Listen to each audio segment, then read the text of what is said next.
नमस्कार आप सभी को बहुत स्वागत है आपका हमारे YouTube चैनल पर। और आज मैं आपके सामने चाइल्ड रिलेटेड एक पत्रिका लेके आई हूँ।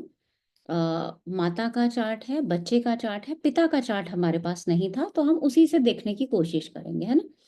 उससे पहले कमेंट में क्वेश्चन आया था, मैं उसका जवाब दे देना चाहती हूँ। नाम मैं नहीं लेना चाहूंगी किसी का भी यहाँ पे। कमेंट में ये था कि आप पुराने प्रेडिक्शंस बताते हैं जो चीज हो चुकी है, नया कैसे बताएंगे। तो देखिए, ये सवाल पहले तो अगर आप ज्योतिष सीख रहे हैं और अगर आपको भरोसा है तो ये सवाल आना ही नहीं चाहिए। दूसरी बात, यहाँ पे ध्यान से सुन लीजिए। आपके घर में कोई गेस्ट आता है और वो कहता है कि मुझे खाना बना के खिलाइए, तो जब तक आपको खाना बनाना आता नहीं होगा तो आप बना के खिलाएंगे कैसे? ठीक है। इसके अलावा तीसरी बात, जहाँ ज़रूरत होती है सिखाने की तो वहाँ यूट्यूब पे तो सिखाया ही जाएगा। मैं यहाँ आके कंसल्टेशन तो नहीं दूंगी यूट्यूब पे। जो कंसल्टेशन आते हैं वो भविष्य की पूछते हैं, तो वहाँ भविष्य की बात भी बताई जाती है। और हमारे जितने भी प्रैक्टिस क्लासेस होती हैं उसमें हम स्टूडेंट्स के ही चार्ट लेते हैं और उन्हीं चार्ट्स के ऊपर डिस्कशन होता है। इवन एक एक हफ्ते के प्रिडिक्शन हम करते हैं कि अगले हफ्ते ऐसा होगा, आपके साथ ये चंद्रमा यहाँ जाएगा, तो आपका ये प्रेडिक्शन हो सकता है। आप लोग अपने प्रेडिक्शन निकालिए, नेक्स्ट वीक हम उसको डिस्कस करते हैं। अभी रिसेंटली हमने ये चीजें शुरू की हैं, हमारे PR 17 जो बैच चल रहा है और सब लोगों को रिजल्ट मिल रहा है। तो ऐसा नहीं है कि, और मेरी किसी भी प्रैक्टिस क्लास में इवन जो फर्स्ट से जो स्टार्ट हुई थी वहां से चार्ट्स हमारी तरफ से बहुत ही कम होते हैं। सब स्टूडेंट्स के चार्ट होते हैं, टोटल स्टूडेंट्स के चार्ट होते हैं। बहुत सारे चार्ट्स डिस्कस किए जाते हैं। तो प्लीज पहले तो अपने मन से ये भावनाएं निकाल दीजिए कि हम सिर्फ ना सेलिब्रिटी के चार्ट हम लोग डिस्कस नहीं करते, इतना मैं जरूर कहूंगी, क्योंकि हमें उनकी लाइफ के बारे में उतना ही पता है जितना पर्दे पे दिखता है या जितना हम न्यूज में सुनते हैं। गहराई से कौन जानता है उनके बारे में, है ना। तो पहले हम सीखेंगे, तभी तो किसी को प्रोडिक्शन दे पाएंगे। तो ज्योतिष सीख रहे हैं तो उस पर भरोसा भी रखना होगा। भरोसा नहीं रखेंगे अपने टीचर पे भी और आप ज्योतिष पे भी, तो सीखना थोड़ा सा मुश्किल हो जाएगा। आगे जैसी आपकी इच्छा। तो हम आगे चार्ट के ऊपर डिस्कशन कर लेते हैं। फीमेल चार्ट है और बच्चे का चार्ट है। पहले तो सिचुएशन समझ लेते हैं। देखो, सिचुएशन क्या है कि एक तो बच्चा जन्म से ही थोड़ा सा बच्चे को ना बोलने में भी परेशानी है, चलने में भी परेशानी, यानी स्पेशल चाइल्ड आप बोल सकते हैं। रूल्स बहुत सारे होते हैं। जैसा कि पहले ही है कि संतान का चैप्टर कोई एकदम बहुत आसान चैप्टर नहीं है। पूरा एक सीक्वेंस में रूल को फॉलो करना होता है। और सबसे पहला जो रोल आता है ना, वो आधान लग्न का आता है, यानी गर्भाधान के समय जो लग्न होगा ना, उसका रोल आएगा। इसीलिए आप देखते हैं जनरली, अभी तो कम हो गया है, पुराने समय में तो मुहूर्त देखकर ही संतान होती थी। यशस्वी पुत्र हो और स्वस्थ बच्चा पैदा हो, उसके लिए मुहूर्त का बहुत बड़ा एक प्रावधान होता था। तो अब मुहूर्त के केसेस बहुत कम आते हैं। अब संतान कब होगा उसके लिए मुहूर्त निकलवाया जाता है ना। चलिए, उसकी बात तो बाद में करेंगे। तो सबसे पहले स्पेशल चाइल्ड का केस हम यहीं से देखते हैं कि उसके लिए हमें माता पिता का चार्ट चाहिए होता है, उनकी गर्भाधान की दशाएं चाहिए होती हैं। क्योंकि एस्ट्रोलॉजर का काम क्या है, जब वो आएंगे तो आप उनको सलाह दोगे कि भाई ये षडाष्टक की दशा है, यहाँ पे अभी हमें ठीक नहीं लग रहा है। या मासाधिपति का भी रोल आता है संतान के चैप्टर में, और गोचर का भी बहुत ज्यादा प्रभाव आता है। अगर हमें किसी भी मंथ में लगता है कि प्रॉब्लम आएगी, तीसरे में, चौथे में, दशा गोचर को देखते हुए, मासाधिपति को देखते हुए, तो हम कहेंगे ना कि बच्चे को इस बॉडी पार्ट से रिलेटेड इस टाइम पे प्रॉब्लम आ सकती है। तो ये तो बहुत लंबा चैप्टर हो जाएगा। कभी संतान का चैप्टर की सीरीज चलेगी तो वहां पे आप पढ़िएगा इसको। अभी फिलहाल हम हमारे पास जो चार्ट आया है उसको कैसे समझें। तो पहले तो मैं माता के ही चार्ट से, क्योंकि पिता का चार्ट अवेलेबल नहीं है, तो मुझे सब कुछ माता के ही चार्ट से या बच्चे के चार्ट से ही आपको समझाना होगा। तो यहाँ मैं आपको थोड़ा सा समझाने की कोशिश करती हूँ। तो इसको पहले समझ लेते हैं हम एक सेकंड के लिए।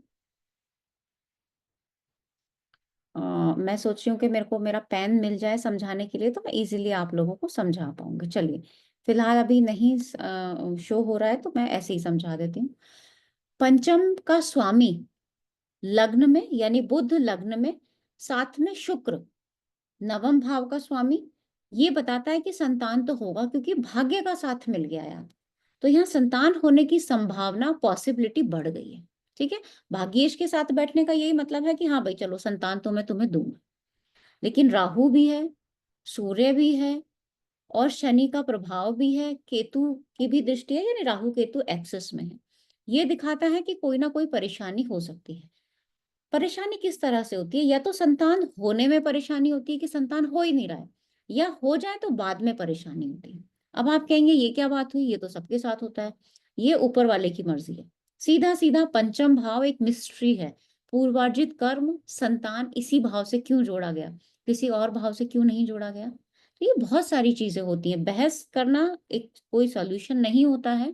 शास्त्र आपके भी पास है, मेरे भी पास है, आप उठा के उसको पढ़ सकते हैं। ठीक है, आगे चलते हैं।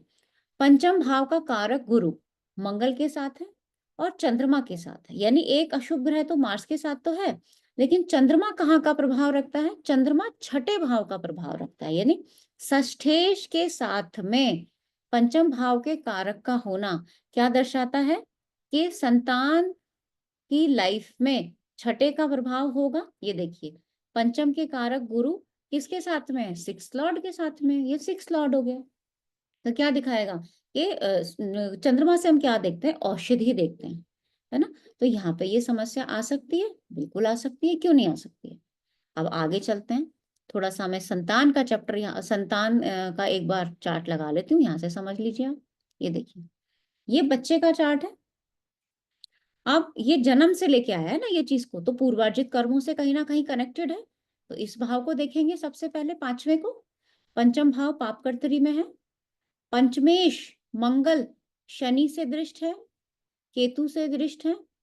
पंचम के कारक गुरु और स्वयं लग्नेश गुरु पापकर्तरी में है। सूर्य आरोग्यता जो देते हैं, मंगल से दृष्ट है, शनि से दृष्ट है। और अगर आप षटबल देखेंगे तो यहाँ सूर्य का षटबल भी बहुत कमजोर है। शनि का षटबल कमजोर है। शनि क्यों लिया? पैरों की समस्या। षटबल को बहुत ध्यान से पढ़िए, उच्च नीच से रिजल्ट नहीं मिलेगा, क्योंकि षटबल में सारी चीजें आ चुकी हैं। षटबल एक ऐसी प्लेट है, एक ऐसी थाली है जिसमें उच्च नीच ये सब कुछ रखा हुआ है। तो क्यों अलग अलग चीजों को देखना? षटबल देखिए, आप खुद भी प्रैक्टिस कीजिए। जो ग्रह षटबल में वीक होगा वो आपको परेशानी देगा ही देगा। किस पर्सपेक्टिव में देगा वो आपकी पत्रिका बताएगी। ठीक है, अब क्या होता है? जन्मकालीन दशा भी हम देखते हैं। जन्मकालीन दशा गुरुजी अगर आगे बताएंगे तो मैं उसको आपको एक्सप्लेन करूंगी, वो अभी यूट्यूब पे नहीं बताई गई है। जन्मकालीन दशा का प्रभाव पता चलेगा उधर माता के चार्ट से, पिता के चार्ट से उस समय की दशाएं, और आपकी जन्मकालीन दशा होगी वो यहाँ से क्लियर हो जाएगी। ये इतना समझ में आया आपको? अभी और इवेंट में बता देती हूँ। बच्चे के चार्ट से ही अगर मैं माता का चार्ट बना दूं, है हालांकि मेरे पास माता का चार्ट, लेकिन मैंने सोचा चलो बना देते हैं बच्चे के चार्ट से भी माता का चार्ट। तो मैं जैसे ही बच्चे के चार्ट से माता का चार्ट बनाती हूँ, तो पंचम में कौन आ गया? शनि। अब हम क्या सोचेंगे कि शनि है तो बहुत ही अच्छा है, पंचमेश है, लेकिन वो प्रभाव तो दो स्थानों का रख रहा है ना, छठे का भी तो प्रभाव है, तो इतना प्रभाव तो वो यहाँ पे देगा ही देगा। ये माता का चार्ट है, गुरु की कंडीशन वही रहेगी, गुरु का पापकर्त्री वही रहेगा, लेकिन पंचम भाव में शनि बैठा है, संतान तो हुआ, लेकिन छठे का प्रभाव क्या दिया? कि परेशानी भी दी मैंने तुम्हें। पिता का चार्ट नहीं है तो सूर्य से नाइन्थ को पिता का लग्न बना लेते हैं। ये क्या हुआ? पंचम हाउस। पंचम हाउस में कौन प्लेस्ड हो गया? सूर्य है, बुध है। सूर्य के आने से प्रॉब्लम नहीं है, बुध के आने से प्रॉब्लम है। बुध काल पुरुष में तीसरे छठे का स्वामी है। पंचम भाव पर अगर आप ध्यान से देखेंगे, मंगल दिक की दृष्टि है, शनि की दृष्टि है, पंचमेश यहाँ शुक्र बनता है, राहु से दृष्ट है, मंगल से दृष्ट है। इसका मतलब पिता का चार्ट ना होते हुए भी जब मैंने संतान के चार्ट से पिता का चार्ट बनाया तो भी मुझे प्रॉब्लम दिखी। अब संतान जब हुआ, ये बच्चे का जन्म है 6 नवंबर 2020। ठीक है, 6 नवंबर 2020 को इनका जन्म हुआ। ये देखिए, यहाँ पे ये आपको दशा दिखेगी, ये जन्म के समय दशा थी, ये चंद्रमा जिस नक्षत्र में था उसके आधार पर दशा निकाली जाती है। तो जब जन्म के समय दशा थी गुरु में शनि, ये मैंने अब पिता का चार्ट बनाया है संतान के चार्ट से, गुरु की महादशा में शनि की अंतरदशा। मुझे मेन रोल अंतरदशा का देखना है। अंतरदशा नाथ कहाँ है? अष्टम में। दृष्टि कहाँ है? पंचम पर। पिता का चार्ट बना दिया है मैंने ये संतान के चार्ट से, तो संतान का सुख में कौन बैठा है? शनि। और बच्चे को प्रॉब्लम किससे रिलेटेड है? शनि से रिलेटेड। तो आप देखोगे, चाहे आप इस तरह से देखो चाहे उस तरह से देखो, रिजल्ट आपको मिलेगा ही मिलेगा। ये माता का चार्ट बना दिया संतान के चार्ट से। हालांकि मेरे पास माता का चार्ट है, लेकिन मैं दिखाना चाहती हूँ कि एक परिवार में अगर समस्या आती है तो सबके चार्ट में कैसे दिखती है। यहाँ पे भी वही सेम, जन्म की दशा गुरु में शनि। शनि कौन है? पंचम में बैठा है। संतान तो दिया और छठे का प्रभाव भी दिया। क्लियर? ओरिजिनल चार्ट बनाते हैं संतान का। ये देखिए, संतान का ओरिजिनल चार्ट बना दिया। शनि एक्टिव, गुरु की महादशा में शनि की अंतरदशा। शनि कहाँ का प्रभाव रख रहा है? तीसरे का भी प्रभाव है। और तीसरा स्थान क्या है? अष्टम से अष्टम। और शनि षटबल में सबसे वीक है, तो जो ग्रह वीक है वो परेशानी देगा ही देगा। और इसी टाइम पे जब ये संतान हुआ तो माता की भी एक बहुत बड़ी सर्जरी भी हुई कुछ समय, मतलब कुछ ही अंतराल पे, कुछ महीने, एक महीनों बाद ही। अब आप देखेंगे जब बच्चे का जन्म हुआ गुरु शनि में 6 नवंबर 2020, मैं दशा दिखा देती हूँ। गुरु में शनि की दशा थी और ये 22 तक थी दशाएं, सितंबर 22 तक यही दशाएं चल रही थी। माता की सर्जरी, मैं पहले 4th हाउस पे पहुंच गई। माता, मंगल बैठा है तो प्री डिसाइडेड था कि भाई सर्जरी, चोट, कुछ ना कुछ हो सकता है माता के साथ में। क्लियर? शनि कहाँ आया? माता स्थान से एकादश। सर्जरी के बाद क्या होता है? लाभ ही मिलता है। जब शरीर में से परेशानी हट जाती है तो गेन तो होता ही होता है। चंद्रमा से अष्टम, अचानक समस्या सामने आई थी और सर्जरी हुई थी, जिसके बाद वो स्वस्थ हो गई थी। क्यों? क्योंकि माता स्थान से तो वो एकादश में है, लाभ तो मिलना था।